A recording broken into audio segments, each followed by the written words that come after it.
Alright, I would do folks here. Boom, most 1205 numbers after the name. A little games beating action over here. You already know what it is, man. Horizon Zero Dawn, even though I guess if you saw the title of the video, you already know how it is. But I think I may have mentioned in one of the early episodes, man, that I was playing this game.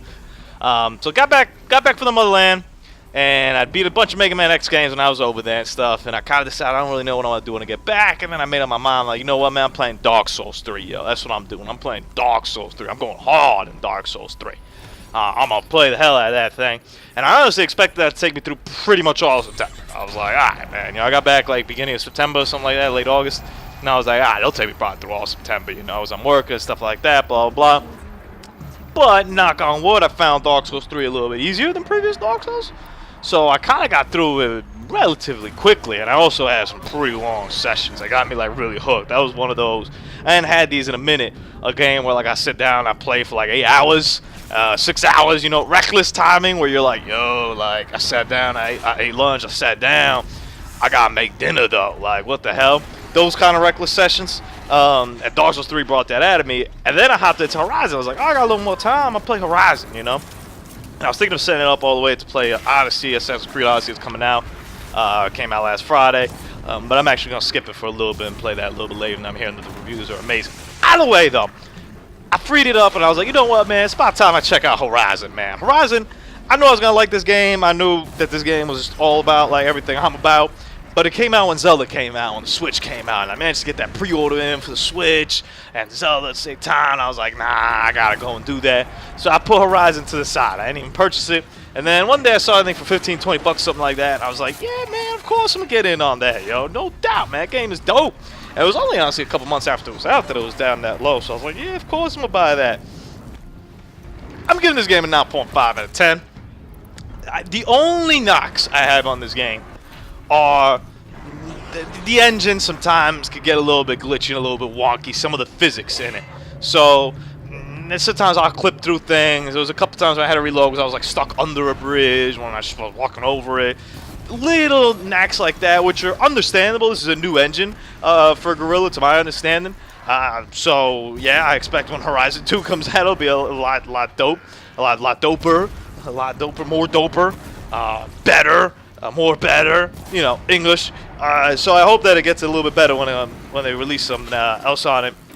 And I believe also it's the engine that Stranding is going to be based off of. I'm kind of curious to kind of get a feel as to how that will go, even though I'm sure Kojima will alter that to the point where you don't even recognize it anymore. But this game has it all, man. The story to me engrossed me from the moment. I'm not going to get too spoilery or anything like that, but the beginning scenes, like where you play as Aloy as a child, which I didn't know about, really like just struck a chord with me, and I was hooked. All of a sudden I became invested in this character in the span of like 2 hours, like fully invested. I was like, I'm all in. And then the world itself, the inhabitants, to get into a world that's so fleshed out, that's so well done. The side quests are all pretty entertaining, and they all kind of give you a reason as to why you want to do them. Oh, looks like somebody's delivering a Mario Party game. I hear the doorbell. Those are all pretty entertaining, pretty engrossing. The main storyline kind of keeps you always guessing on your toes and whatnot. The way that they tie in, like, I mean, this is a post-apocalyptic game that takes place, like, in the future, but there's still some stuff from, like, the past, like, in it, like, the way they tie in, and the way they flesh out those past characters, which, again, I'm not going to get to spoiler territory, but they do such a good job of making you feel and making you put yourself in the position that these characters were in back in the day, just based off of, like, audio logs and holograph stuff, and A+ storytelling in this game. Also A+ just gameplay wise.